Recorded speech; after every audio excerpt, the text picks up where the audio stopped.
Well, it's not just the energy sector facing shortages, whether that's gas or fuel. All sorts of gaps have appeared on supermarket shelves, from flour to Irn Bru. And now you can add pumpkins to the list, with major supermarkets warning that the Halloween staple will also be hard to come by this year. It's being blamed on a combination of poor weather conditions and the lack of lorry drivers and farm workers. Amelia Jen has been to find out more. Pumpkins are in abundance here at this patch, and many hands make light work. A really, really big one. But light work, it is not. So the idea is that you've got to clip them off the vine. So you open the secateurs and just clip it off the vine. Okay. These pumpkins we have to pick up and put them in a potato box. And this one is, pretty heavy. Go on, let's have a go.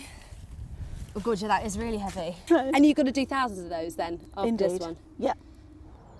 This is almost a harvest season of nightmares for Emily, whose pumpkin wholesale business has been hit by a labour shortage, so much so she almost missed the deadline to get them to market. I had to get my husband, myself, my nieces and nephews, and also our office workers all out, and we were all hands on deck.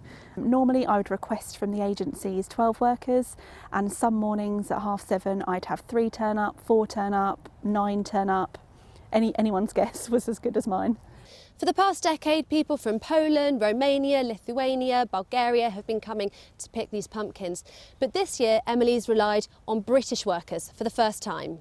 Since the beginning of 2020, the UK has lost 200,000 EU workers, the majority of them from Eastern European countries. Obviously Brexit has had a big impact, and also with COVID, with the pandemic, the sense I've got is that people have travelled home to see their families because they haven't seen them for a year or so, and now they're less willing to come back due to the government guidelines. The harvest work here is manual, and it's not a job that many British people want to do. Unions and lobby groups representing farmers are calling for the government to introduce a 12-month emergency visa as a quick fix for the end of freedom of movement. We got a point where there was this sort of ideology of Brexit, and for a lot of people that seems to be about controlling immigration. And now we're meeting the reality of the situation in front of us. And I believe the reality of the situation in front of us needs to drive decision making rather than that decision made 5 years ago. And that's the point we're at. There are many businesses now at breaking point. That's it. Emily's already thinking about next year and planning to invest in machinery that would replace workers, British or European, that she simply can't get. Her harvest is over, but others gearing up for Christmas will be anxiously watching their fields.